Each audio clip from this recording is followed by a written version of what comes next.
Greetings and welcome to another edition of Florida Sportsman Action Spotter Podcast. I'm Captain Rick Riles. This is where we take a trip around the state. In fact, we even start out with a little fantasy trip over to Costa Rica, and then we're going to travel the state of Florida and find out what's going on in the fishery. The mullet run is on. It is full bore. I've seen it today. I want to find out just how far south it stretches. Also have an interesting question for the guys tonight. I want to know if any of them are still fishing for ultralight records, and is that time kind of come and gone? Do we put too much strain on a fish with ultralight tackle? It's an interesting concept. And all of our Action Spotter podcasts are brought to you by Yamaha. Reliability starts here. By Tournament Master Chum, the best chum on earth. Nosara, Paradise Fishing, your dream vacation. And by Young Boats. You want the finest in flats bay and offshore hybrids? You need to check out youngboats.com. Okay, let's get this evening's excursion rolling with a quick trip over to Nosara, Costa Rica to check in with our buddy Craig Sutton. Craigie, how are you?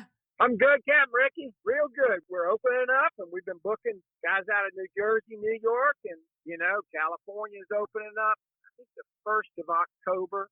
Booked some guys out of Colorado, and so we're hoping the rest of the USA will be the 15th of October. Good deal. Good deal. When's your first party coming in? We've got some that are actually going to be fishing next week. Excellent. I can't wait to hear the results.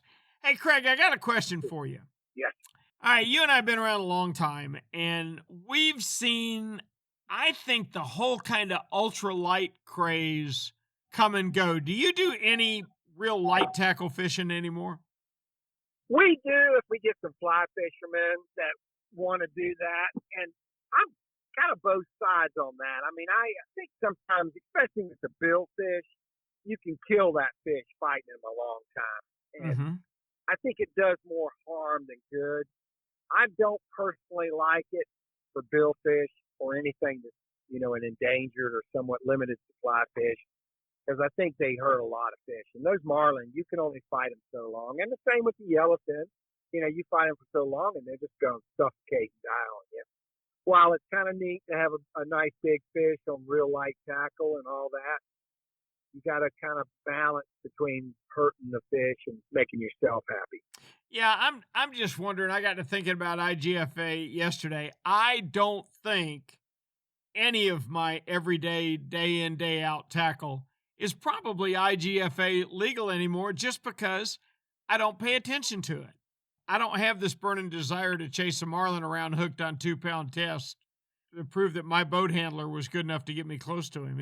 It's kind of lost its luster to me a little bit. Me too. We do a lot with the California anglers, and they're really into the small reels, right? With big drag, real high ratio, and catching big fish on those. And that's about as close to super light tackle as I want to get. But these are very specialized reels. And it is kind of neat fighting a marlin on a real small reel. But again, I don't want to hurt that fish. Yeah, you're right. You can put some serious heat on a fish with some of those, like you say, low diameter, high torque reels. I mean, those things. Super high retrieve. Yeah, holy smokes. Those things put more hurt on a fish than a 6-aught ever thought of, the kind of reels we grew up with. All right, Craigie, we will look forward to a full-fledged fishing report next week. All right, brother. Now, let's hit Florida. I know where the mullet run started, and we're going to check on it right now by calling our buddy David Voorhees. David, how are you? Hey, Captain Ricky, I'm doing fine. And, boy, you're not kidding. Yeah, they just poured out, streaming up and down the intercoastal. Everything is gangbuster right now. It's a fantastic time to be out fishing in Northeast Florida. Whether you're still trying to get your tarpon for the year, there's still plenty of them around. The surf report has been absolutely gangbuster. There's been plenty of fish in the surf. When you can get out there when it calms down.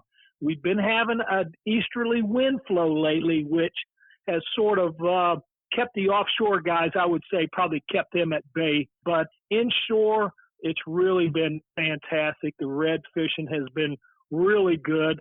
We're catching reds in the shallow water, early mornings, high tides. We've been up on the flats, pulling fish off of the flats, and then As the tide goes out, we start fishing the deeper water, and we catch these big reds on the drop-offs along with some trout. Had a few nice trout this week. Nothing really big, but some really nice ones. And it's very unusual, but for the last week or so, the majority of the trout that I have been harvesting for clients and taking home, and it's not a lot, trust me. We're not out there targeting trout. I mainly target redfish, but we do pick up a few trout in the process. So, a lot of days we'll bring home 4 or 5 trout. A lot of them are males. We're seeing a lot of males. I'm actually catching more males than females, which I find that unusual. But anyway, the flounder bite sort of tapered off for me this week. I mean, I got a feeling the area that I fished, that maybe these flounders have started moving into your area of the woods, Rick, the main body of the St. Johns River, because I've been fishing the intercoastal and doing really good. I got a feeling, with the way things are starting to move, these flounder could be heading out to the river and eventually going to be making their way out to the ocean. But I'm just not seeing the numbers I was seeing a few weeks ago. Still plenty of snapper, and the snapper are finally starting to get good size. We're catching some nice ones. I just can't believe the number of snapper there are inshore this year. It absolutely has to be one of the better years, if not the best year I've seen since I've been here in Jacksonville for 35 years. Golly, David, you're not kidding. And I tell you how I know that is I keep buying bottles of fish bites and gulps and stuff that I like using on flounder. And holy smokes, is there a bunch of little snapper that'll bite the tail off of that thing just as fast as it gets to the bottom. And Rick, if that's a prelude to what's going to happen offshore in the next couple of years with the gray snapper offshore, it's going to be fantastic for these guys offshore. And when these fish finally move out to deep water, oh yeah, there's just so many inshore. It's going to be gangbuster. I think it's just going to keep getting better and better and better. And it won't surprise me next year. We talking about even a better year than we saw this year. Yeah, and it's still going on offshore. They generally, the full moon in September wraps it up. Well, we're past that, and it did not wrap it up, and those fish are still biting, and I'm very, very thankful for that. It's funny how some years, some fish, true mutton snapper, for example, this year in South Florida, the juveniles are everywhere. David, they're in the surf. They're just everywhere. We had a bonus crop, obviously, of true mutton snapper. So obviously right now we're having the same thing with grays or mangroves, depending on what you call them, but hadn't been a whole lot else going on offshore, Cap. Kingfish have been really slow, and you're right. The last couple of days we've had increased easterly flow, and it's kept things shut down. But I tell you right now, I'd hate to be a mullet trying to sneak out of the end of the St. Johns River because there's a bunch of predators at the jetties waiting for them.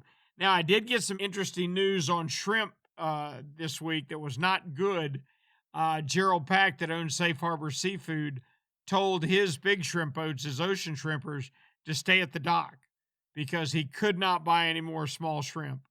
And I'm just afraid that the shrimp left early this year on these easterly blows and that they left before they ever really got to be big size. I haven't heard enough from in the river to let me know otherwise. So kind of, if you would, between now and next week, keep your ear to the ground and let's find out if the shrimp are have really moved out or if we still got plenty of them in the river. Well, the report was they were catching quite a few way up the river. They've been doing pretty good is what I've heard, but again, nothing big. And I think with all this rain, I saw the other day how many inches we are over an average, and it's astronomical. I mean, we've had more rain. I wish we could send some of this rain out to California. I really do, because we've got more than we need. And I think that's also contributing to the flushing out of the shrimp. These shrimp, they key on that fresh water coming down the river and stuff like that. And that's one of the things that's pushing these shrimp out. That makes for some good fishing. Everything out there likes to eat shrimp. And that's been my primary bait of choice. And it has been absolutely deadly. And I'm looking, the temperature's dropping. Water temperature's down to 82 this week, which I really like. And it seems to be holding. So I think everything's in line right now. We're in the fall mullet migration run. Temperature's dropping. Shrimp are moving out. Mullet are moving out. Man, let's go fishing, Rick. Great time of year to do it. You're not kidding, Cap. I can't wait to hear next week's report because I know you'll be doing some flood tide fishing next week. People come from miles around to Northeast Florida to do that. So make sure you keep us posted on how it's going. Okay, David? Absolutely, Rick. Thank you so much, buddy. Now let's pull it down south a little ways, pull over around the city of Rockledge and check in with my buddy Jim Ross. Jim, how are you? I'm doing fantastic, Rick. How are you doing? Good. Jim, I just got to tell you this. We've been friends so long. You sound better. Your back's feeling better, I think. I'm feeling better. I sure am.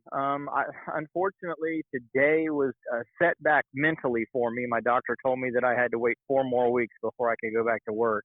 Yikes. But, yeah, and it's been 11 weeks already. But, it's one of those things where he's like, you're in a high-risk situation. All you need to do is throw the cast net one time, reach over to gap a fish one time, grab the lip on a tarpon one time, and you're going to undo everything that you've done to heal your back so far. So he says, we're going to hold off on letting you get back to it. So, it was kind of a disappointment, but it was good news, bad news. It was, hey, you know what? You're making progress, but just not quite there yet. And that's kind of the way our fishing has been, honestly, the last couple of days is, with all of this tropical storm and stuff going through here, it's looked like it's had some potential, but it's kind of kept us out of the way. And then I talked with Captain Alex Huey this morning, and he said that the bite was absolutely ridiculous. He said it is the best bite that he's had almost all year. And I talked with him at about 10:30. He already had 18 redfish at that point. Choo! That's pretty darn good. Any day with our water quality issues that we've been having to deal with over the last 4 or 5 years, any day that you get over 5 redfish in one day, that's a pretty darn good day. And, it wasn't always like that, Rick, as you know. Back in the late 90s, early 2000s, 25 and 30 redfish was a common day, and 50 was a good day. And if you got over 100, that was a great day. Well, those days they're a long way from where we are right now. In fact, I was talking with Captain John Lulay, who, by the way, just caught a tagged CCA star redfish with his customer and wasn't registered for the tournament. No. Yeah. So there goes $80,000 out the window in potential prizes that you could have taken home with you. But he said, Jim, he goes, I've had 4 straight trips we haven't caught a redfish in the Mosquito Lagoon. Wow. And that's weird. So that shows the state of our water quality. And, it's kind of funny. Right when you called, I was actually putting a new sign that I just got in my yard, and it says vote water. It doesn't say vote Republican. Yep. It doesn't say vote Democrat. It says vote water, for votewater.org. And I'm going to start learning more about that organization because it looks like they're heading in the right direction. It's like, we don't really care what you think. As long as you're going to fix the water, we want you in there. Oh, I had to pull my hair out today. I heard on the radio a local guy who's running for commissioner here, and he was asked a question, what do you think about lawn fertilizers and what they're doing to the lagoon system? And he said, lawn fertilizers aren't the problem. They don't have any effect at all on the water quality in the lagoon system. And I almost screamed at my steering wheel and pulled over. It was like, are you kidding me? Have you never read a single report about water quality in the Brevard County area? Because if you had, it would say the number one problem is over-fertilizing of lawns. Anyway, back to that 18 redfish catch that started happening this morning. Now, here's the secret. You can take all of your lures, all of your live baits, throw them in the trash. Huh? Cut dead bait. Because the water quality has gotten to that point where it's kind of horrible in some places. Just too dirty. Yeah. They have to smell it out. So you've got to use something that is going to give them a scent trail that they can follow. And in the non-tidal areas of the lagoon, fish windy points because that's going to create a wind current. In the tidal areas of the lagoon, it's much, much easier to fish. But in those non-tidal areas, and I'm talking about basically from Scottsmore in the Indian River and from about marker 29 or 30 in the Mosquito Lagoon all the way to the south end. And then from Scottsmore, the very north end of the river, all the way down till you get to just about Palm Bay. That whole area is non-tidal and wind dependent to have water movement. So if you're fishing 80% of the Brevard County waters, you need to be fishing dead baits, windy points, and wait for the fish to come to you. Excellent. Excellent point. Well, that's great news on your red fishing. Jimmy, tell me about the mullet migration. Are you guys full of mullet right now? It was really, really solid at the beginning of last week. It got a little spotty towards the end of the week. I didn't talk to anybody who's been out as of today, because Saturday it really started ramping up. Sunday's the same way. It's still really, really rough right now. And so we're waiting for that to kind of settle back down. But generally, when we get a storm that goes by, that kicks the mullet run up. And then you see 4 or 5 good, solid days of fishing. Then it kind of slows back down again until that next wave, front, trough, whatever happens to come across the state to kick everything back up, we'll get another good, solid run of the mullet coming down the beach again. So I'm looking forward to that. So I think I'm going to get myself down to the beach. I'm just not allowed to go back to work and be on the boat. So that's where we're at this point. For OGs like you and I, it's an awful lot of fun to watch these mullet migrations, because we lived through the years when, look, there's a school of mullet. It just was. I laugh at myself the last several years because I'll walk down to my dock and there'll be a school right by my dock. I'm like, oh, let me get the cast net. And then I get it and I walk down there. I stand there a minute and I've just got to laugh because the school stretches from beyond my house all the way to downtown Jacksonville. It never stops. And it's exactly. just, when we have a success story, it is just so much fun to witness it. Redfish for you and I is a huge success story. Mullet are the same way. Now, you're absolutely right about our water quality problems. We've got to get them straightened out. But there are some fisheries management plans that have worked out tremendously, and we need to remember that. And we need to know that regulation is important, and we've got to manage these fisheries carefully. Yes, that is the truth. Jim, I appreciate your report so much. I'm glad you're going to be able to get down to the beach. I think you'll like what you see when you get there, and please tell me we can talk with you again next week. I'm looking forward to it, Rick. Thank you, Jimmy. Take care. Well, our buddy John Earhart, who normally brings us the Southeast Report out of Stewart, is up a tree looking for that first deer of the season tonight. So I've been fishing Stewart today, and I'm going to tell you how it is. The mullet run is full bore. They are on the beach. They are in the river. They are all over. And as close as 4 miles offshore, today we encountered huge schools of flying fish that have been pushed over by this east wind and plenty of predators chasing them. There's an awful lot of bonito around, but there are some mahi mixed in with them and a sailfish or two. Inshore, if you want to catch a big snook, go right now. My buddy Mark Nichols yesterday, throwing his DOA bait busters, caught 4 legal-size slot snook and 2 or 3 oversized in just a couple hours of fishing yesterday morning. Once again, reported mullet are everywhere. So if you've been wanting to get to Stewart to catch a big snook, you better come on, because for the next 2 weeks, it's going to be solid. You won't want to miss it. Let's hop on down a little bit further south. We'll check in with Alan Sherman and find out what's going on in Miami. Alan, are you with us? I am, Rick, and things are definitely settling down here. We had a ton of rain over the weekend and quite a bit of wind with that tropical system, Sally, when things are starting to get better. A little breezy today, but sunshine most of the day. And it looks like we're going to continue with that kind of weather right through the week and hopefully into the weekend. If the forecast holds, we should see some pretty good fishing coming up. Good. Easterly flow in my part of the state, Alan, is always good after it. It seems to push more fish into our area. Do you find the same thing around Miami? Well, most definitely, especially if you're talking about the offshore scene, because on the offshore scene, with this storm going through the Gulf of Mexico, we're going to see a lot of floating debris pushing our way, and that east wind is going to push that in closer to shore, making it easier for people to target the mahi-mahi, the dolphin that'll be hiding underneath or hanging out underneath the magical debris, as most people like to call it. So that's something we can really look forward to. And not only the dolphin, there's triple tail on them and tons of these small almaco jacks, which are fun to catch, sometimes a nuisance because they steal the baits from the dolphin. And then you've got wahoo underneath some of these big pieces of floating debris. So that's something that I look forward to seeing when I get out there myself the next few days.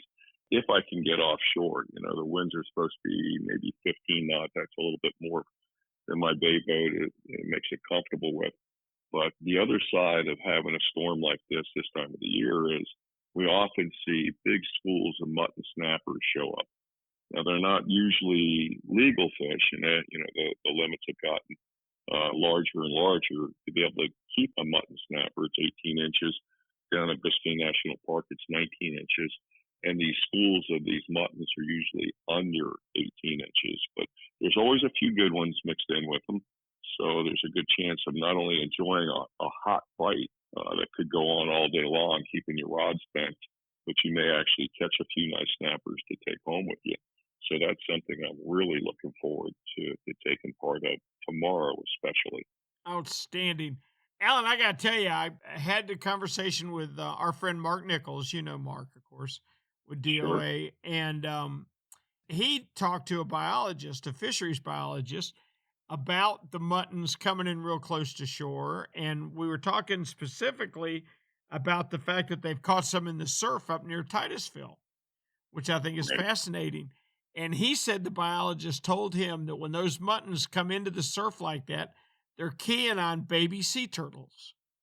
Isn't that something? Sea turtles? Yes. I was certain that it was because of the mullet run or because of sand fleas or something like that. He said, nope. Sand fleas make sense, yeah. They will come in when the turtles hatch. And I had no idea. Poor turtles. Yep, poor turtles is right. They're not going to get away from a hungry mutton snapper. Well, within the last couple of weeks, we caught a number of mutton snappers that were of legal size, maybe 6-pounders, 20 to 24 inches. And the one thing we've found inside of these hasn't been turtles. We've been finding a lot of crabs in them, and not much else. Yep. So that's one thing I know they're feeding on. We're catching them on live pilchards, but we're also catching them on surface lures, chuggers, and Nosara spook type lures, getting them on bucktail jigs. So it's kind of neat where you throw a handful of pilchards out and these fish come to the surface and it's all reddish in colors, what you're looking at. And it's multiple fish, not just one fish. So you get something, whether it's an artificial or a live bait, near where that fish came up, and you almost immediately hook up. So that's been something that we're having a lot of fun with. I would love to catch a nice mutton snapper on a Nosara spook. That just sounds like natural-born fun to me. Well, Savage Lures has a plug that's called a mud minnow. Okay. It's very similar to a Nosara spook. It does the walk the dog. And I personally had a fish eat one right off the surface and brought me up and break me off. I tried to put some heat on the fish and it was useless. So I know that was a sizable mutton snapper, but that fishery hopefully is going to get better and better. But there's other fish mixed in with these fish. We're catching mangrove snappers, yellow jacks, jack crevalles, barracudas, and sharks. So this is a fishery that was taking place in anywhere from, say, inches of water out to, say, 20, 25 feet. So, that makes it kind of interesting for a light tackle fisherman. Have the mullet started migrating through your area yet? Because, boy, I tell you, in Stewart, they're thick. Well, I hear they're coming. Now, one of the things with a migration is, you ask somebody yesterday what they saw, and they may not have seen much, and then you ask them again today, and it'd be a whole different picture.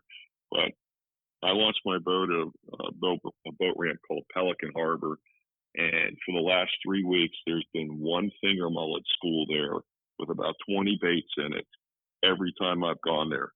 Normally, I would have cast netted those baits already, but there's a lot of law enforcement manning all the boat ramps right now, and they're not allowing anybody to do anything but launch their boats or retrieve their boats. So that school has been pretty safe. But I expect to see those mullet here any minute. Usually it happens after we get a good blow from a northeast wind. Last year it was that big hurricane that hit the Bahamas, pushed all the bait fish down quick. But this year all the storms have gone into the Gulf of Mexico. So we haven't really had that northeast wind yet, but I'm sure they're going to be here shortly. Yeah, I'm sure they are. We're not that far north of you in Stewart. And when I tell you that I saw thousands of mullet today, I want you to believe it.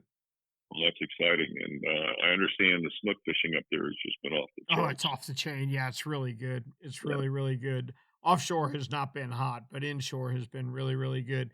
Cap, we appreciate it. I'm Yeah. predicting the mullet will show up there before we speak again. So I'm looking forward to an even better report next Monday because I think your fishing's going to be on the upswing. We finally made it through summer, Alan.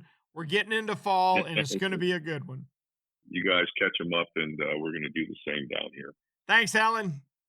Now we get to go to my favorite place in Florida. If they ever run me out of Jacksonville, I'm going straight to Islamorada.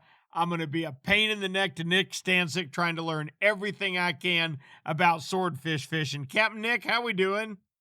We're doing pretty good, Rick. How are you? Oh, doing great. You sound great, buddy. Tell me how fishing is in Islamorada.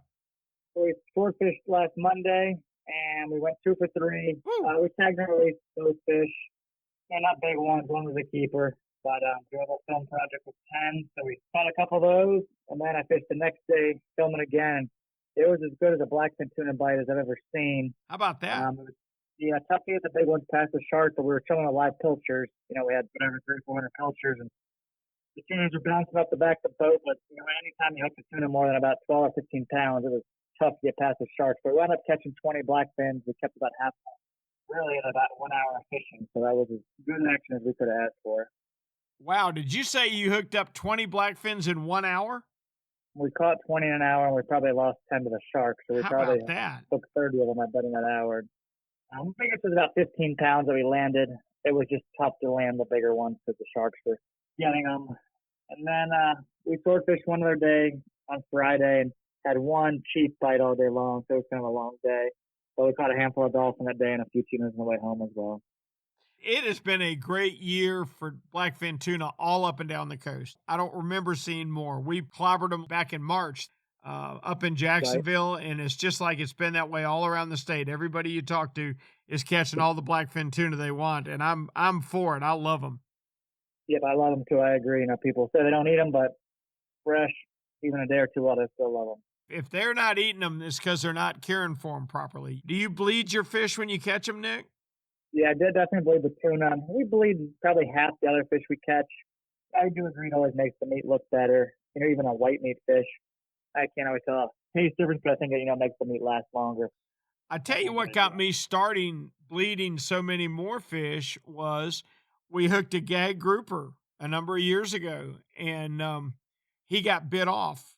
Just the last maybe third of him got bit off. Well, we put the rest of him in the box and took him home. And I couldn't believe the difference in how much better he tasted than the grouper that weren't bled out. Obviously, the shark bite bled him out for me. So now we bleed all the gags that we're going to keep. Yeah, no, definitely won't hurt you at all. I agree 100%. Even with the yellowtail snappers, I've seen people do it. Just looking at the meat, you can see a difference in the color of it. So sounds like fishing's about as good as usual in Islamorada, which is fantastic. Have you heard anything from the backcountry? Has your brother or anybody been tarpon fishing?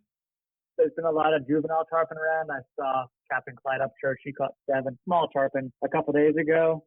To catch 7 little tarpon, you probably hook double that because they're still good at jumping off.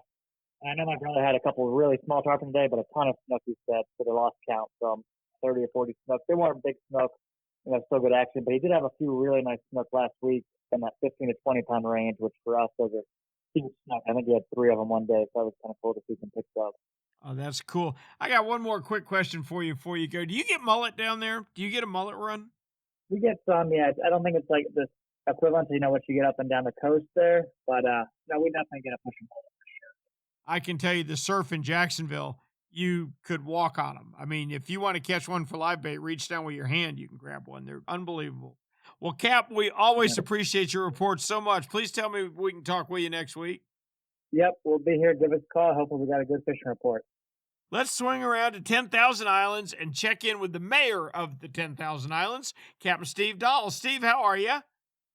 I'm doing quite well, Rick. How you doing? Good, good. Hey, you got any rain down there? Just a tad. Man. Just a tad. We're fighting, these big outer bands of, Tropical Storm Sally, which is now turning into a hurricane and kind of beelining towards New Orleans, and taking the same track as Katrina. So stop it. Yeah, it's kind of we've probably had about 13 inches of rain since Wednesday here. It's fully saturated, on top of it, got some really favorable high tides, and that's really flooding out a lot of stuff. So leading up to it, our backcountry fishing, anytime you get a big system that comes through, earlier in the week, we were having some really, really favorable days, and a lot of guys knew it was coming. So we were scrambling to get out, and then we had a little short window on Wednesday morning to get out. Did real well there, too, in the backcountry. And then those winds started kicking up, and the offshore guys pretty much been grounded as well. So anytime you get those big fronts kind of moving through, get on the front end of those, because the barometer's just moving like crazy. And we all know the barometer, if it's moving, it's positively affecting the bite. So those fish definitely can sense that storm's coming, and they're eating. So keep that in mind. Yeah, I was about to tell you, the fishermen aren't the only ones that know storms are coming. The fish know too. I have seen some very bizarre behavior, even in advance, Steve, of like afternoon thunderstorms. When we've got strong storms coming off the beach up in my neck of the woods, northeast Florida, and those storms, you don't want to stay too long, and I've been guilty of staying too long, but just before those storms make it to the beach, when that temperature drops and that barometer drops and that wind shifts around, I have seen big king mackerel absolutely lose their minds. That's so funny you bring that up, because I've seen the similar thing with kings. Kingfish, I don't know if that's a trait, you probably know better than I, but they are almost like ravenous wolves in something like this. I mean, It's unbelievable how, almost like circling the boat and just, like a seek and destroy mission. But man, when they get fired up right before these storms, it's a sight to behold. You could throw a 2x4 with hooks in there and they're going to eat it. I think you're right. Cap, as always, we appreciate your reports. I'm glad that storm's not going to do you any more damage. And let's just remember to say a prayer for the people of New Orleans. Yeah, that's it. That's definitely have those folks in mind. It won't be a huge one, but it's moving so slow. It's going to bring a ton of rain for them. Yeah, it's gonna build before it gets there too. All right, Cap. Exactly. You be careful. We'll talk with you next week. Sounds good. Looking forward to it. Thank you, Steve. Steve Dahl's report, along with all of our Action Spotter reports, are brought to you each and every week by Yamaha. Reliability starts here. By Tournament Master Chum, the best chum on earth. By Nosara Paradise Fishing, your dream vacation. And by Young Boats. You want the finest in flat, spay, and offshore hybrids? You want youngboats.com. You know what Yamaha Outboards love? The genuine formula and consistency of Yamalu marine engine oils. Outboards are subjected to punishing conditions like high loads, salt, and humidity, a mix that automotive oils can't handle. Yamalu full synthetic and marine performance formulas are certified to protect against friction and corrosion for reliable performance every time. Find Yamalu marine oils at your nearest Yamaha Outboard dealer. Locate them at yamahaoutboards.com/dealers. Yamaha. Reliability starts here. Hey, Raj, being consistent is a mark of a quality product. If you've been Florida's #1 chum for over 10 years, there's got to be a reason. For 10 years, Tournament Master Chum has lived up to its name. That's why more tournament pros insist on Tournament Master than any other chum. It's the only chum with menhaden milk mixed right in. That means it gets the scent out faster and deeper than any other brand of chum. It comes in a grind size for every species from kingfish to catching bait. Your fishing time is way too precious to you second-rate chum. Bring the action to you by insisting on Tournament Master Chum. It's worth every penny. When you're ready for the finest in custom-made flat spay or inshore-offshore hybrids, you are ready to meet the Young family in Inglis, Florida. For over 21 years, the Young family has built custom boats one at a time for every type of fishing. Nothing can sneak up on a flat quite like the Gulf Shore flats boats, and I've never fished a better hybrid than the Young 24s and 27s. Rob Young is a naval architect who takes tremendous pride in each and every build for each and every customer that wants their boat custom built exactly the way they want it. Is it time for you to move up? Are you ready to own the finest boat built? Then you need to visit the Young Boat facility in Inglis, Florida, or check them out online at youngboats.com. Now we're going to swing up into the Southwest and talk with Captain Greg Stamper from Snook Stamp Charters. Snooky, how are you? I'm doing very well, Rick. How are you doing? I hope you're hanging in there. Hanging in there. I'm glad to see that storm missed you guys or didn't upset the apple cart too much. How was your fishing this week? Well, we had a little piece or two of that. We had a 2 or 3 day period where it kind of roughed things up and made things a little bit difficult as far as the weather went. But that pressure drop before it was fantastic for the backcountry. All right, what's biting? It's been about everything that we've been catching, but just as awesome as it could be before it. I've had 2 or 3 days where I stayed off the water because I really wasn't up for getting soaking wet. But the tarpon bite beforehand was fantastic. I actually had a day off with a friend of mine who pulled me around on his boat, and I got to fish, which is like the first time I got to fish in a long time, which was fantastic. Again, we got to go out there and we jumped a bunch of tarpon, caught a few of them. We caught snooks, we caught redfish, we caught trout. We caught these bluefish. I don't know what they're doing here. No, but weird. Apparently this is their new home. I don't even know what to tell you about that, Rick, but that's all good. No big deal. And then we were just messing around. I showed him a few spots. I said, let's go try some stuff you've never caught before, because we were talking about bluefish. And we caught some baby mutton snappers and a bunch of other cool things in the back bays. And a lot of groupers that were small, like the red, gags, and little baby jewfish. That's really good news, Greg, because we have not seen the little grouper in the rivers in a lot of the state. Up in Northeast Florida, they used to be a nuisance off my dock, and now I haven't caught one in 3 or 4 years, I'm sure.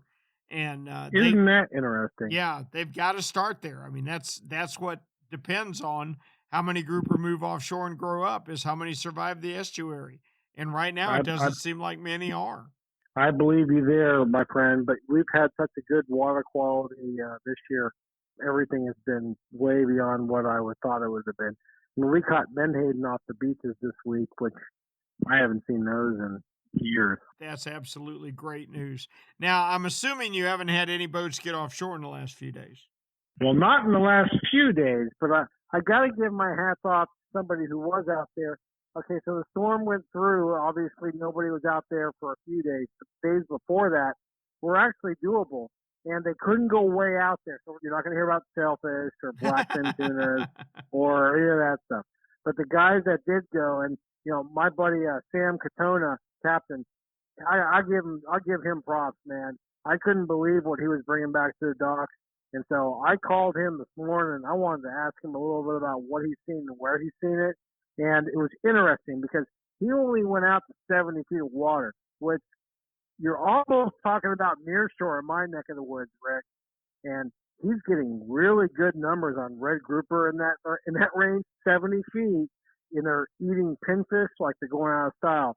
And then the other couple days when it started getting a little bit nasty, he got between the 40 and 70 foot range. And he's still catching a lot of nice mangrove snappers. And I can vouch, I'm talking about 2 to 4 and 5 pound mangrove snappers that he's doing that dock.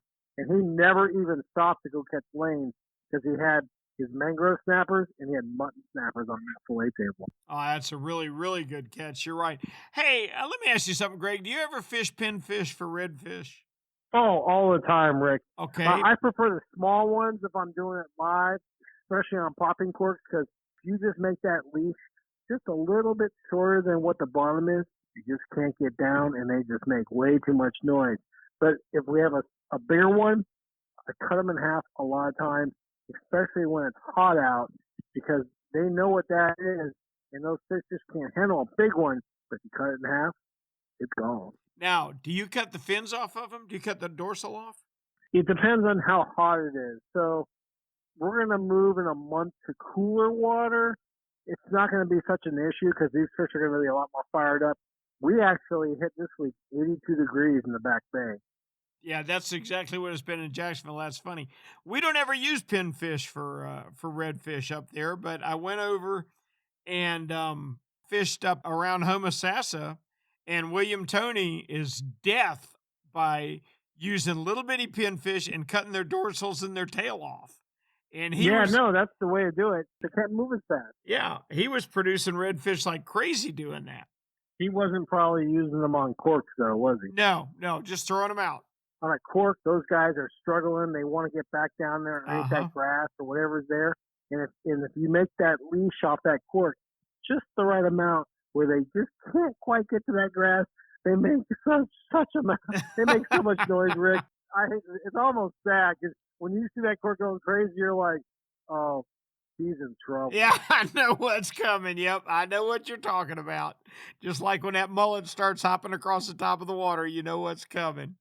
Yeah, exactly. Same thing. That's some of the joys of our lives right there, brother. Hey, man, it's always good talking with you. Please tell me we can check in with you next week. Absolutely. Tight lines. I'll talk to you next week. Stay dry. We'll talk next week. Our thanks to Captain Greg Stamper, who, along with the rest of Southwest Florida, is drying out after 13 inches of rain. Thanks to Sally. Now, let's pull on up into the West Central area and check in with our buddy Ray Markham. Ray, how we doing? Got the scuba equipment all tuned up and everything, and and the fins. I'll tell you what, I think I'm starting to grow scales. There's been in the water so much this week. I don't know which ends up, but we've gotten pushed off the water most of the days that I've been on. Actually, every day now that I think of it. I'd cut things short. The issue just seems to be the lightning a lot of times. And if it weren't for that, I mean, guys usually don't mind too much getting out and sitting in the rain. And we were catching some fish, catching some decent redfish, few trout for a change. But just trying to get out on a day when it's not blowing, when it's raining, that's the biggest trick right there. But prior to that, you know, we get out for a few hours and before the things start rolling in. And I mean to tell you, when these storms have been coming in, they've been pretty nasty. A lot of lightning, and absolutely turns pitch dark. You'd think it was nighttime. And we've had wind gusts up to 40 miles an hour with most of these storms, and even some hail in some areas. So not the best fishing conditions, to be honest with you, but I can't complain too much. We really needed the rain, so now I got grass cutting detail I'm staring at. I think everybody in the state of Florida is above average for rainfall this year. It has been a wet summer, hasn't it? Yes, it has. Yes, sir, it has. It's all good, though, I think. I think things are going to balance out a little more. Last week when I was on the water after I had spoken to you, I was reading the water temperature at 94 degrees, which is insanely hot. I mean, I rarely see much over about 91 in summertime, even in the shallowest of areas that I fish. And a lot of the shallow areas have some darker bottoms, so I try and find some light sandy bottom to fish if I'm doing something like that, so it's not quite so warm. But we have slowed our presentation down considerably. I mean, do a crawl, almost like you're fishing wintertime, real cold temperatures. And that seems to be the ticket for catching some fish, though. Fish have just gotten really lethargic. On one note, I know if we're releasing fish, which we are, the one thing that I do caution people about is take care when you release the fish. Try and get them landed as quickly as possible so you don't stress them out too much, because they're already kind of stressed anyway with the oxygen content being relatively low when the water's as hot as it's been. So fortunately, it's down right now. It's back down to about 84 to 86 with all the rain that we've had. So it won't take long for it to get back up. That's a big drop. That's 10 degrees is a big drop. Yeah. But it is. I'm with you. I'm very glad to see it. I don't know what your mullet situation is, but I can tell you on the East Coast, they are pouring out of every inlet from Stewart north by the thousands. To be honest with you, it's nearly non-existent over here. And I spoke with Mark Nichols last night, and Mark was telling me, you need to come over here. Like, okay.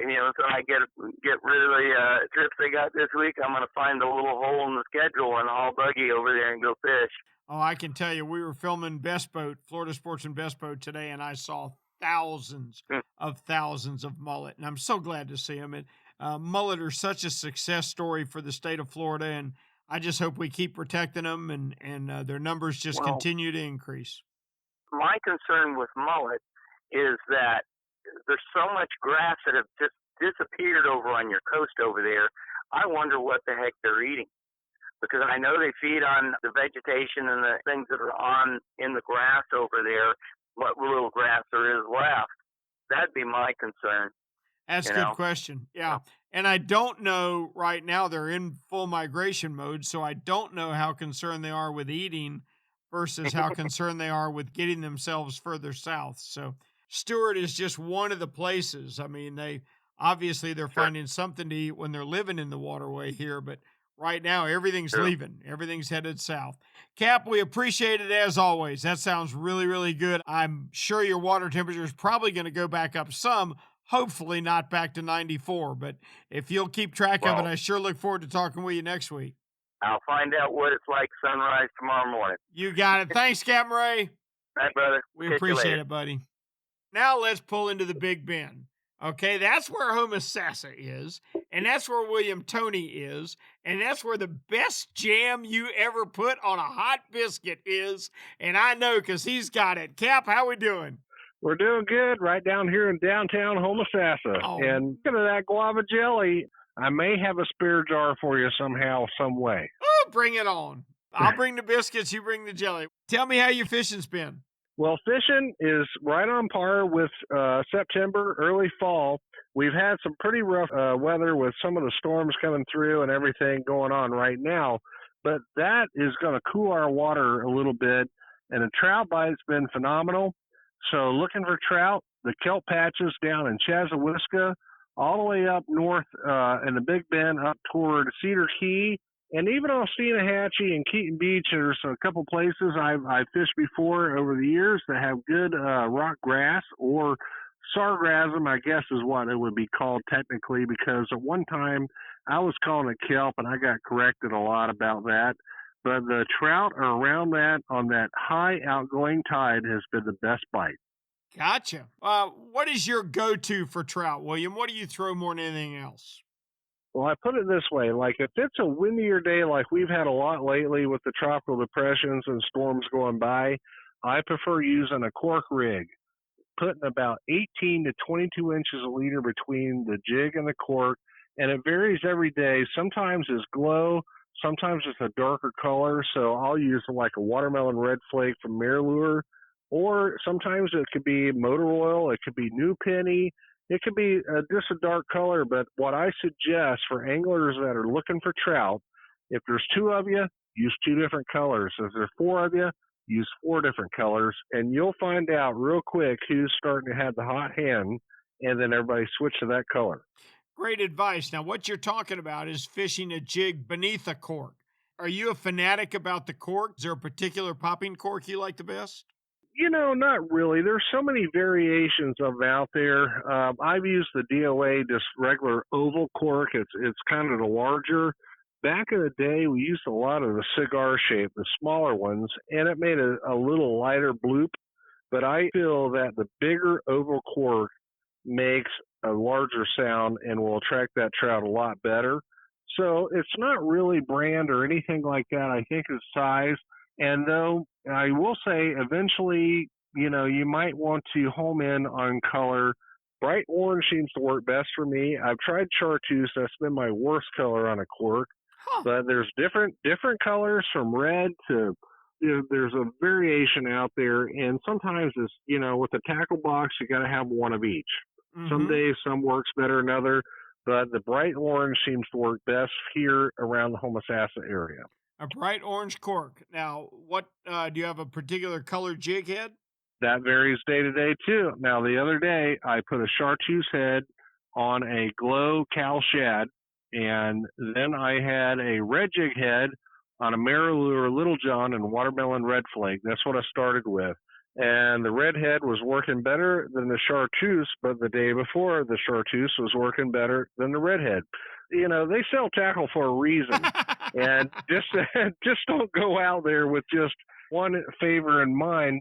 And like I said, being a guide, when you got a couple people fishing, I like to vary it up and see what is working. It's, you know, there is some science to it, and what's working best is what I go to. And believe it or not, you know, the cork seems like the least of the equation. The jig head and the color of the soft plastic body seems to be the one that makes or breaks how you're going to catch trout. It's funny to me to hear almost every guy that I talk to that fishes popping corks fishes jigs beneath them instead of live bait. Now, you sound like you're exactly the same way.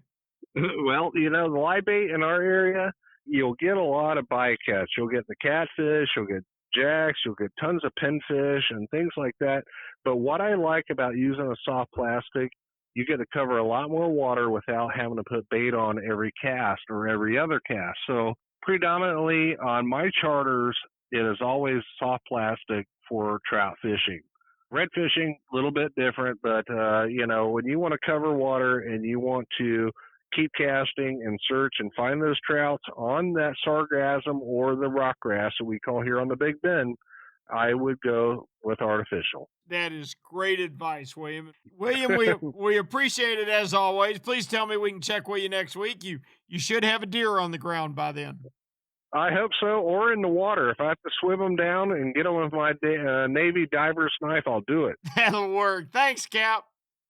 Now let's hop over to the northwest corner and talk with our buddy, Captain Kevin Lanier. Kevin, how we doing? Hey, Rick, we're wet. We're like wet rats over here. Woo! Man, I tell you what, this is some rain we've had lately, isn't it? I want to know who in Louisiana ticked somebody off. That's what I want to know right now. Man, I tell you what. My goodness. I feel for those people. I really do. They're having a tough hurricane season, boy. I tell you what, it's like they're a target, and we're going to have to pray one on ourselves to keep it off them. I mean, that's the way it is right now. Yeah. Hey, Kevin, let me ask you a question. And I know your fishing's kind of been out this week with the impending storm, but I got to thinking about line class world records, and there's been some monstrous fish caught on tiny line, and some of it is expert boat handling, like you'll hear about a 300-400 pound blue marlin on 4-pound test. Well, you know what happened then. They just had a real good boat handler, and he got them close to the fish.